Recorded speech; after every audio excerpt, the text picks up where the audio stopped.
Albert Bierstadt was born January 7, 1830, died February 18, 1902. He was a German-American painter best known for his lavish, sweeping landscapes of the American West. He joined several journeys of the Westward Expansion to paint the scenes. He was not the first artist to record the sights, but he was the foremost painter of them for the remainder of the 19th century. Bierstadt was born in Prussia, but his family moved to the United States when he was 1 year old. He returned to steady painting for several years in Düsseldorf. He became part of the second generation of the Hudson River School in New York, an informal group of like-minded painters who started painting along the Hudson River. Their style was based on carefully detailed paintings with romantic, almost glowing lighting, sometimes called luminism. Bierstadt was an important interpreter of the Western landscape, and he is also grouped with the Rocky Mountain School. In 1858, Bierstadt exhibited a large painting of a Swiss landscape at the National Academy of Design,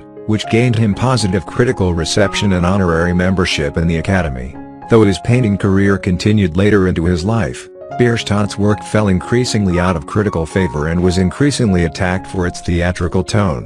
In 1882, a fire destroyed Bierstadt's studio at Irvington, New York, and, with it, many of his paintings. Bierstadt was a prolific artist, having completed over 500 paintings during his lifetime.